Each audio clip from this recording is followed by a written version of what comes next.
Welcome back to the Simple Farmhouse Life podcast. Today we're going to be chatting about something that I bet a lot of you are starting to think a little bit about, and that is seed starting, gardening, planting seeds indoors, and getting all ready for the upcoming spring season. It just seems like the right time considering that right now at this time of recording, there's a blizzard about to sweep through the entire Midwest. So why not get out those seed catalogs, start looking through them and seeing what you might want to plant on the nice warmer days ahead. Now, Meg and I had a little bit of trouble with the internet. We had about a 5-second lag, I believe. So if it seems like the back and forth is a little bit awkward, it's just because both of us were trying to see if the other one was going to keep talking or not. And so we hope that you're able to still enjoy the conversation where we just share a little bit about our gardens and what we're excited to plant and some of the preserving methods that both of us prefer and use for the summer season and planning the garden around that. You can plant all day long, but if you don't have a plan in place for how you're actually going to utilize what you plant and preserve it for the upcoming winter season, really that is where your garden can fail. So you need to be thinking when you're planting about, 8 months from now, whenever it's harvest season. And so that's what we're going to talk about in this episode. My name is Lisa, mother of 7 and creator of the blog and YouTube channel Farmhouse on Boone. Join me as I share with you my love for creating a handmade home from scratch cooking and a little mom and entrepreneur life along the way.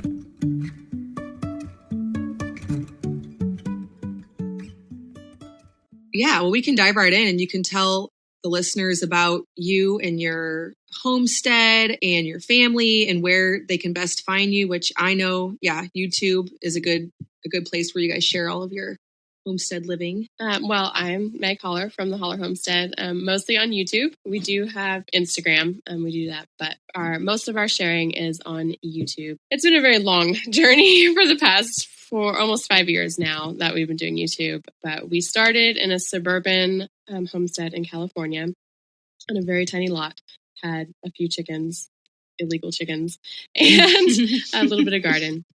And then we decided to up and leave California kind of before a lot of the political stuff started. But we decided we just needed more space and more land. And my husband and I were actually going through some really rough marital struggles. And he walked in one day and said, what if we sold everything and bought a trailer and left the country, or not the country, the state, and traveled the country. Yeah, across the country. Right, exactly. And honestly, it was kind of that or get divorced. And I said, sure, why not? Let's try it.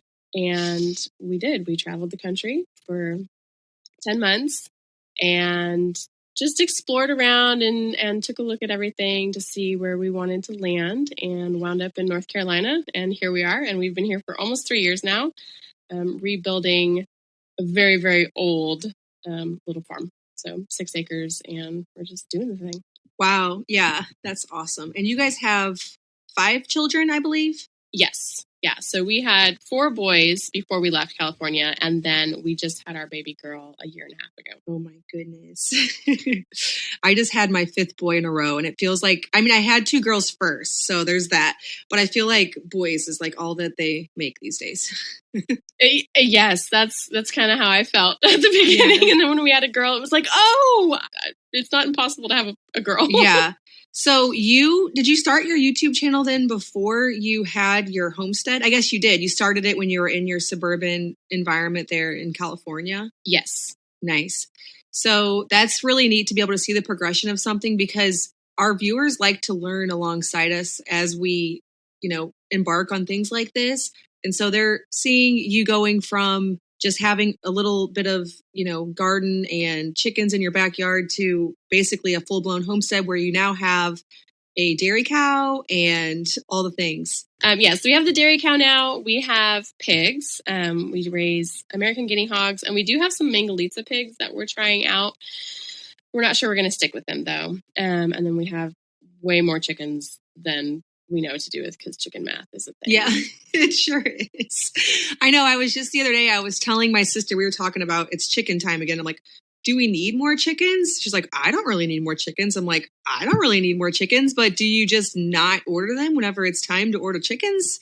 I'm not sure that's really the way it works. I always order chickens because Yeah. why not? It's kind of like seed catalogs, right? So Yes, you always need exactly. Yeah, so that's a really good transition because that's what we're going to be talking about today. We are going to be talking about gardening, which feels strange because we are in, I don't know if you've seen the forecast, but there's like snow apocalypse going through the whole swath of the Midwest, and we're right in the middle of it. So starting tomorrow, we're supposed to get like a complete blizzard. But that usually happens for us when it's getting towards the end of winter, more in the February and March. And so that means it's time to think about seeds and starting seeds. And that's just a really exciting topic to dream about whenever it feels like it's never going to be over. So, yeah, what catalogs do you have? Oh my gosh. Right now I'm still diving through the Baker Creek catalog. Okay. That's like our go-to one. And then they send me like the territorial one. And since we've moved, I'm still trying to like resubscribe to all the ones with our new address. So it's mostly the Baker Creek right now. Yeah. They have a very beautiful catalog. It reads like a magazine, like you can just sit down in front of the fire and just pour over it. Yeah, and my kids will actually do that too, and they'll pick out seeds. Yeah. So have you started ordering your seeds for this year? I actually ordered my seeds for this year last fall. I was good about it, and I took notes during the garden season, and I was like, you know what? I'm going to get ahead and order seeds. Of course, I will probably find more to order come spring, but I've already ordered one. Yeah, I know. It's kind of like chicken math. I'll end up at the nursery like, well, this spot, I always forget how much all the plants grow. Every single year, it's the same thing.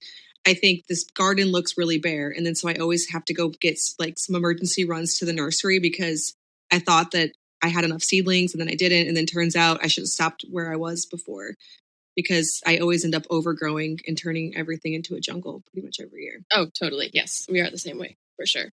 All right. Well, so let's first talk a little bit about your garden and your garden history. What kind of garden have you planted in your new location? Like, do you have an open field that you've tilled, or do you have more, like we have woods everywhere. And so we have very limited garden space. We actually had no garden space at all on our new homestead, which we've also been at exactly 3 years before we tore down one of the cottages on the property. And so, like, what's your situation like? Are y'all doing raised beds? Are you doing the no-dig gardening? It's been a very interesting, we've had to get creative out here because our property has a 30-foot elevation from the top to the bottom, and it is swaled. So it's really awesome that there's already swales in place, but it has made it very difficult because we have no flat spots except for where the house is. So we are working with terraces basically, and we're having to just kind of like put our garden in pockets around there. We don't have a flat spot that we can just till up and go for it. So we are doing raised beds. We have 2 that we're doing experimental, no dig, no till, no nothing in it. But for the most part, we're just doing raised beds that we amend yearly with compost and whatever they need in them. Yeah, your property sounds maybe sort of similar to mine. We have very few flat spots too. We're in a very hilly area, and most of our property is in hill, which we utilize for the animals, which right now we just have a cow and a calf. We need a lot of work on all the pastures and everything, but it's mostly just hill. And so finding a large garden spot, even though we have 7 acres, was difficult. It sounds very similar to what you guys are doing. How do you incorporate your animals into your compost, and are you composting throughout the year for your soil? Yeah, we do. All of our kitchen scraps go to the pigs, so that's kind of like out of the question. Until we got the cow, which we just got her this last fall. Until then, we were just pulling all the chicken manure out of the chicken house and grass clippings. My husband would mow the lawn and just for grass clippings and collect leaves. And so we just kind of all put that together with the chicken manure and got a balance there. Now that we have the cow, for the most part, we rotate her once a day until this fall. And now there's no grass for her to rotate. So we're kind of just keeping her in sacrifice paddocks right now and collecting the manure while she's out there. So every couple of days, the boys and Ben go out and collect the manure, and he's starting to build compost piles with that. Okay. Yeah, my he's still not totally sure. He's my compost person. He is always the one out there adding things to it and stirring it. And he wasn't quite sure exactly with the cow manure how much time it takes to break down. And he's he's still experimenting with all of that because we're pretty new to dairy too. We had, we got her over a year ago, but she had her first calf over the summer and we've been milking her now for, I guess, like 7 months. So yeah, it's all relatively new for us as well. Yeah. Same. And Ben is also our compost guru. So he's experimenting and like, I think he's got 3 different piles going with different stuff in them to see what does best. Yeah, and that's it too. There's just a certain amount of experimentation with it. Neither of us are gardening experts. It's something that I've been gardening for 12 years at least now, and just experiment a little bit each year to see what works and how it gets better and how to amend the soil. Oh, this worked, this didn't. We do exclusively raised beds, mostly just because of the amount of space that we have to work with. It's not a ton. I'd like to redeem some other part of our property for more garden space, but it's going to be tricky. Like you said, at your place, it's definitely going to be a little bit tricky to carve that out. How much space would you say you have devoted to your garden? We actually just measured this out the other day because we were trying to buy amendments. So we had to figure out how much square footage we had.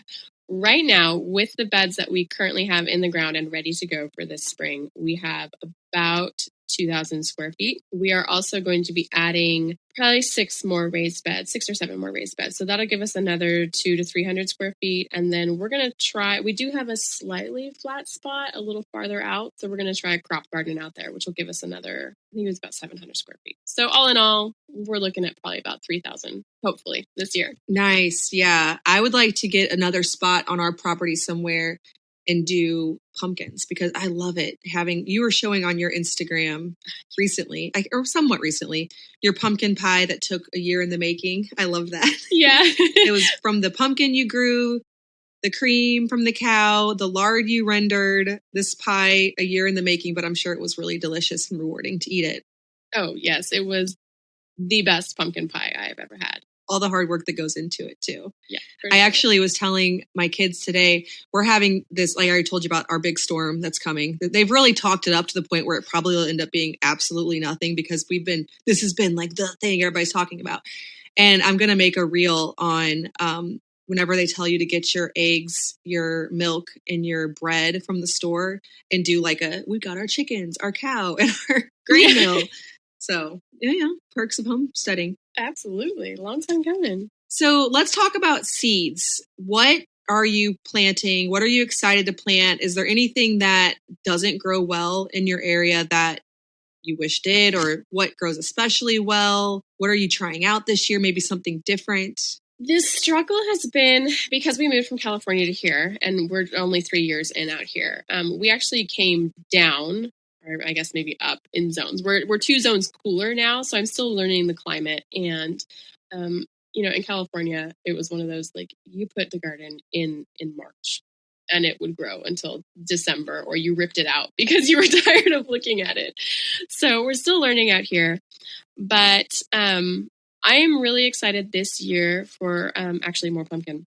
We are going to be growing as much pumpkin and squash as we can this year because we want to use a lot of it for pig fodder, for feeding the pigs and trying to just kind of reduce our need for outside input for stuff like that. So we're going to be doing a lot of pumpkins. We want to do a couple different varieties of corn this year. We'd really like to start milling our own cornmeal, at least a little bit, if possible. So we'll be doing that. And then, of course, I'm always excited for tomatoes and peppers. And I mean, I could say like everything. I'm excited for everything. But specifically, probably those things.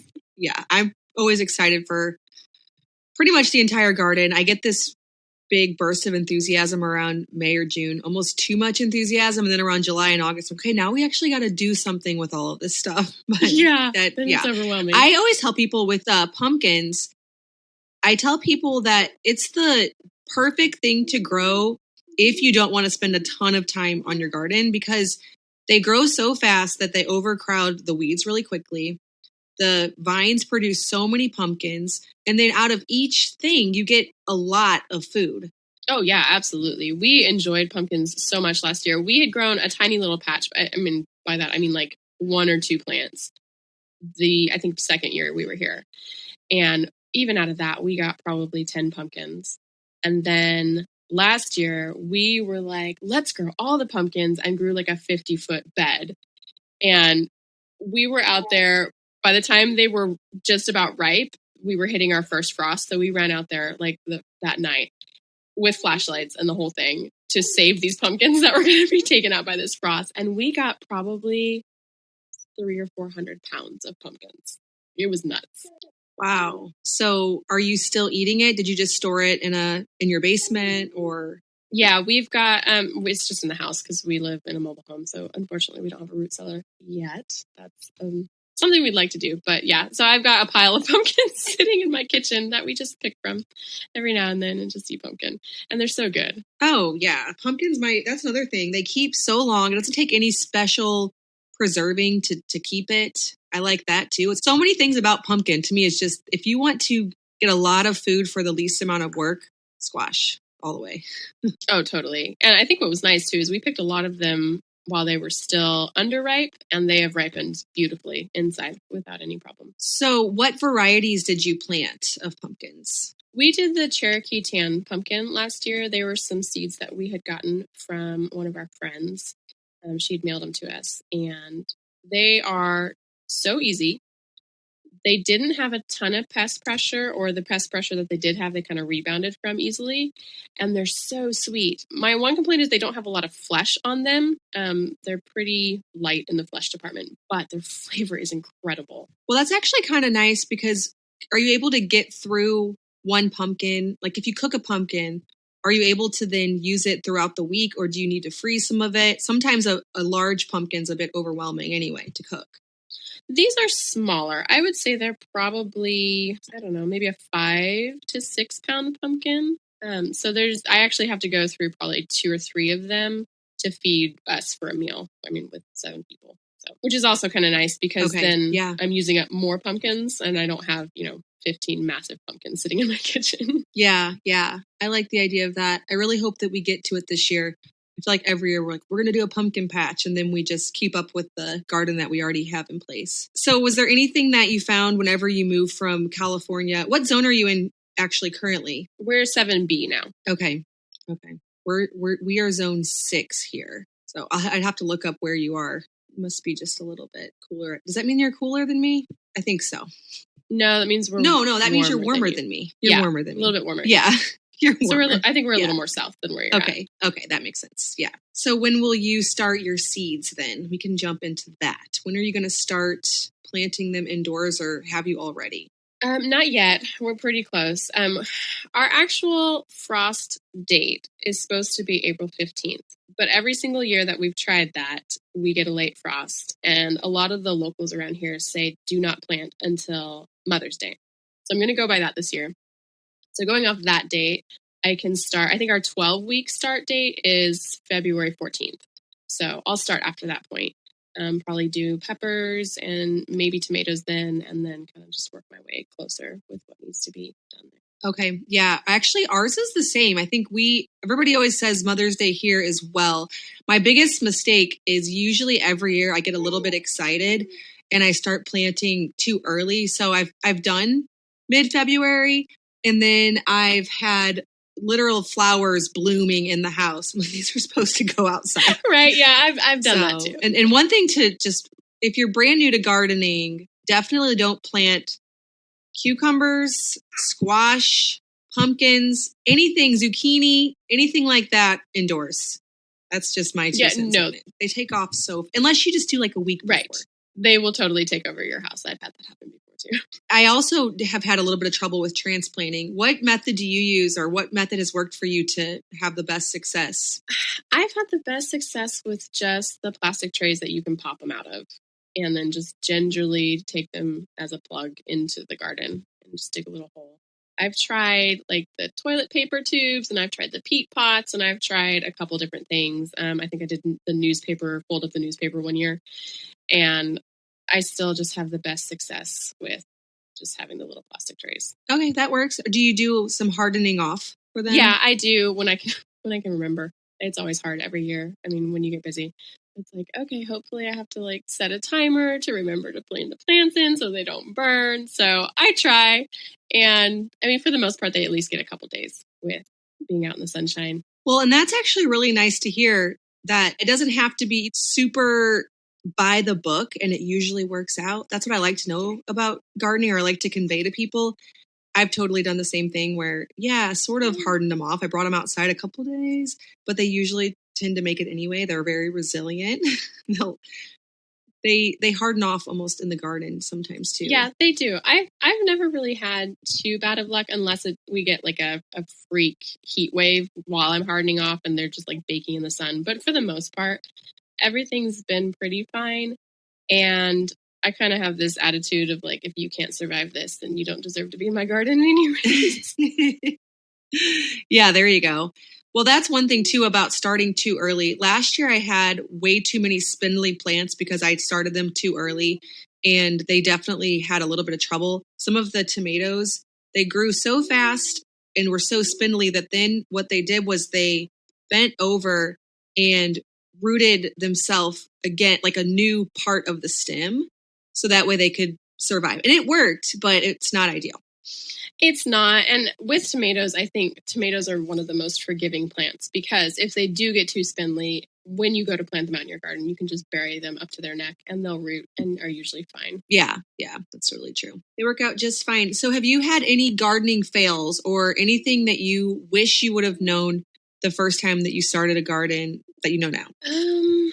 I think I go back with what you were saying about spacing. I am terrible about spacing. I will plant everything way too close together. And then, like you said, at the end of the year, you're just like, oh my gosh, this is a jungle. And I can't even like harvest my tomatoes and get into the tomatoes because of spacing. So I have to hold myself back and try to be careful about that every year.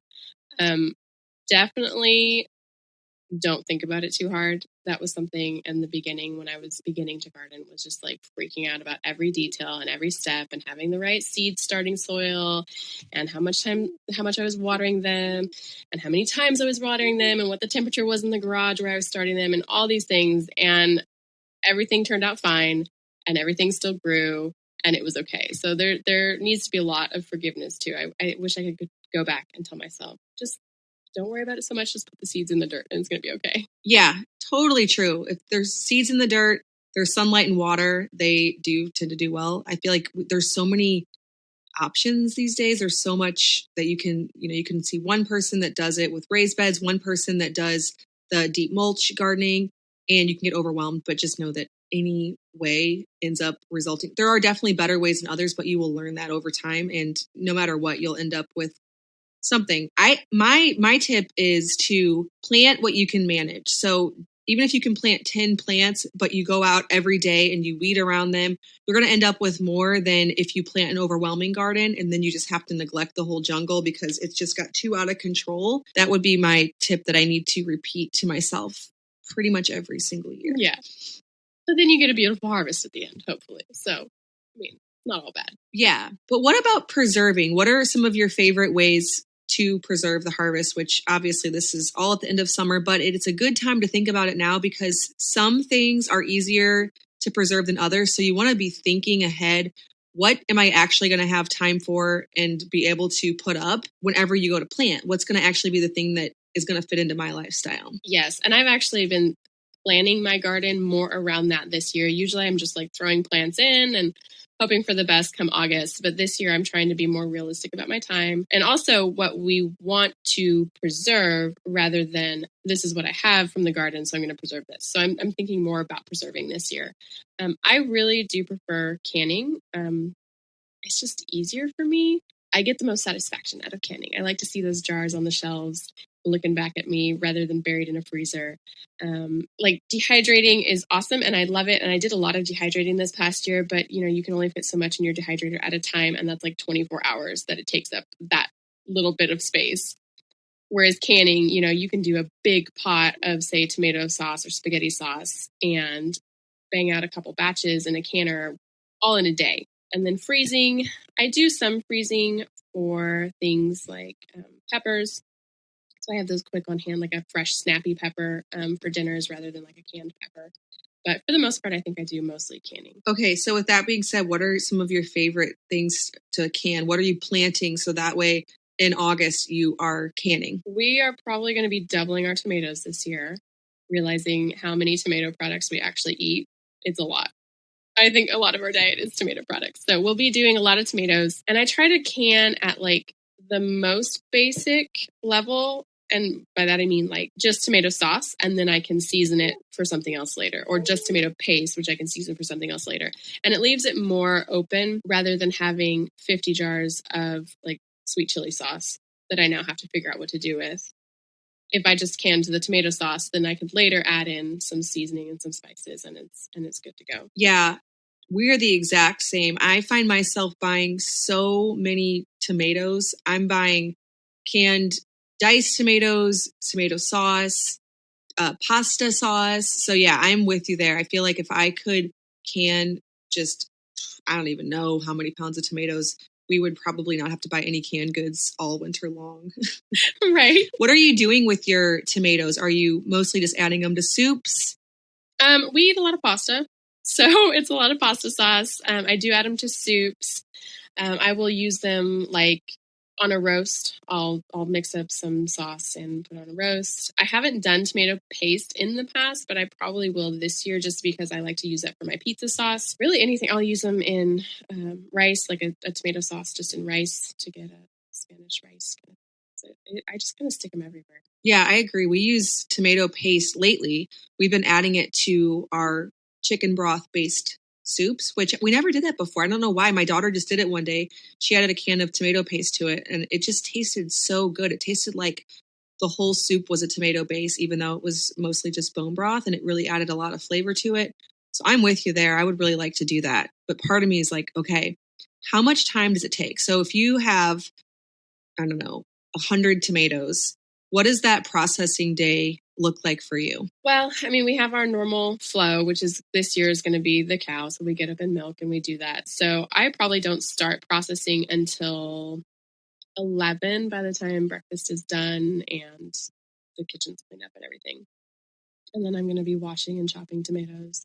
Usually, because my husband's home full time with us, he'll come in and help. So he'll be chopping and washing and doing this whole thing. I prefer to do my tomatoes. I don't blanch them. I don't peel them. I don't do any of that. So I'm picking recipes where I can just like maybe soften them and throw them in my food mill and grind them through. So I don't have to worry about skinning. It does all that for me. So that's super easy. Anywhere I can like reduce steps, I will, because it's busy and I have a lot of things to do. And then usually by that point, I'm just kind of maybe even deciding what I'm going to make as I'm processing the tomatoes and getting them ready. So I'll see how much I have and maybe I'll make a batch of hot sauce and pull out some hot peppers, or I'll be making a batch of spaghetti sauce, which is going to be added with spices and stuff and go in the roaster so it can cook down.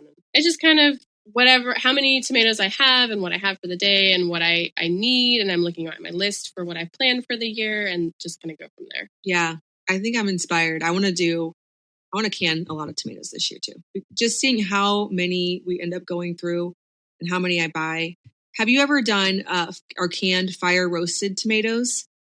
I haven't, but I want to. Every time I see them on the shelf, I'm just like, oh, I should do that. And then I never wind up doing it. Yeah, I think I really want to try that this year. That seems like something that'd be a nice summer project. Last year we did roasted peppers. So I just roasted them on just over the gas flame and packed them in oil. And that was a really delicious way to preserve them. And then my other favorite way is fermenting. So we are still eating our jalapenos from the garden right now, where we just fermented them in a salt brine. And that's my usual way. I don't do a whole lot of canning, but I really should. I just have it in my head that it's going to take me the entire day to get like a couple jars of tomatoes. That's what worries me. I guess it depends on how much you're doing at a time. Because tomatoes are kind of one of those things that you can just put in a really big pot and let them cook down. And then just because you can water bath most of them, they don't take too long. So you're not worrying about the pressure canner, like coming up to pressure and then depressurizing and all that. Yeah, true. So you're just doing a water bath canner for most of your canning? Yeah. Perfect. Yeah, that's not too bad. So what else are you canning in the summer? Do you do green beans? We didn't do green beans this last year just because we didn't have the harvest for it. And by the time it was like the garden was almost done, I was like, I'm not even going to buy these in bulk. I'm just sick of canning now, because you do get that way at the end of the year. We did a lot of corn this year. Like I said, a lot of tomatoes. I also put up a lot of fruit this year. So we went and got apples. And so I put up a lot of apples this year and applesauce and apple butter because we do like apples, apple pie filling. Kind of went crazy on the apples this year, actually. I bought some cherries in bulk from Azure Standard and put those up. I'm trying to like visually go through my pantry right now. Yeah. I do like to have condiments on hand. I'm trying to get better about doing condiments. My husband really likes hot sauce, so I did a lot of hot sauce this last year, and that was really good. Something I will probably be doing again this year in mass because he has eaten nothing but the hot sauce I canned, even though we still have like commercial hot sauce available. So I did a lot of that, and I want to do more like ketchup and barbecue sauce and stuff like that. Just to, I try to pick at least one thing each year that I can stop buying from the store and just start making it myself. Right. Yeah. Even when you have a homestead, you find that there's a lot of areas, like you were saying earlier, with needing to grow more pumpkins for the pigs. There's a lot of areas where you're still very dependent on outside. I know that we are. Yes, we have the cow, but we still don't grow our hay and we still don't grow our grain. Is that what's motivating you all to want to grow corn? You were saying, I think. Yeah, a lot of corn and pumpkins and stuff like that. Yeah, anywhere we could. I mean, if you can cut costs, why not? And you can keep it in house. I mean, obviously, at some point, unless you're saving all of your seeds, you're probably still going to have some kind of input somewhere. But we try, partly just because if we could save the money, cool. And also just the experiment of, hey, could we do this? That would be fun to try it and see if we can. And a lot of times it works out. Right. Yeah. I love doing that. Are you planting any flowers? This has become one of my favorite things to plant, even though it doesn't serve any purpose except for joy. So it's really funny you ask. My husband is actually the flower man. He loves the flowers in the garden. I think he gets that from his mom. His mom is really all about the flowers too. I always forget. I am terrible at planting flowers. And every year by like August, I'm like, dang, I wish I'd planted flowers. That would have been so pretty here. So last year, Ben came in and he was like, where's the box of flower seeds? Because I buy flower seeds every year. I just never plant them. So I have this big box. And he came in last year and he grabbed like handfuls of packets and he went around the entire garden and planted flowers everywhere. And it was so pretty. So I'm like, all right, this is your job now. You get to plant the pretty flowers. So last year he did zinnias. He did little Mexican sunflowers, which are smaller. They're like, I don't know, maybe the size of like a canning jar lid. And he did big sunflowers and the whole garden was just beautiful. It was so pretty. Yeah. And I feel like too, it attracts bees. And so attracting the pollinators, maybe that it actually does boost your garden production, even if the flower itself isn't edible. That's my theory. So I'm sticking with it because I would devote half the garden to flowers, I think. Oh, totally. It does. We had a lot more pollinators. We don't have very many pollinators out here, period. We've noticed it's very low. We're probably going to be getting bees this year, hopefully, just to kind of boost that. But with the flowers, we did see a lot more pollinators come through, which was really cool to see. Yeah. So it helps the garden ultimately. Is there anything else you want to share about gardening and what you're excited about for this year? Any encouragement to gardeners? I would say definitely just start something. A lot of people say I don't have the space for it. We don't have the acreage. I don't know what we could grow. And we grew in just a few like 4-foot by 5-foot boxes in our backyard in California. And that was so good for me because I got to get used to planting and seed starting and transplanting and pruning tomatoes and all that stuff, even in just such a small space. So I think my encouragement would definitely be start even in a tiny little space, just to learn the skills for when you have more space later. I think that's a very good tip. Yes, I agree with that. We lived on a 1/4 acre before we moved to our current homestead, which is 7 acres.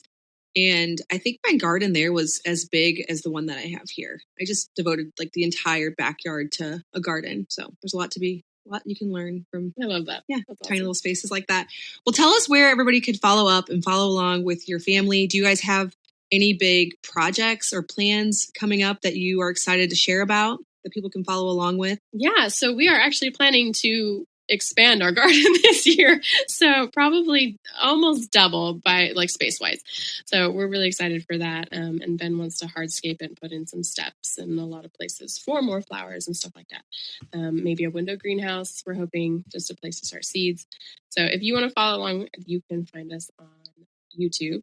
as a Hollar Homestead. We vlog our life there. And then I also post on Instagram over there with the pictures and everything. Awesome. Well, thank you so much for sharing what you know and encouraging gardeners to just get started this year. Thank you for having me. It was so much fun. All right, well, thank you so much for listening to this episode of the Simple Farmhouse Life podcast. I hope that you're really excited and inspired to start thumbing through those seed catalogs and plan your garden based on what your family eats and what you want to preserve. And I hope that you learned a little bit too, and ultimately just got the encouragement you need to get started and put some seeds in some dirt.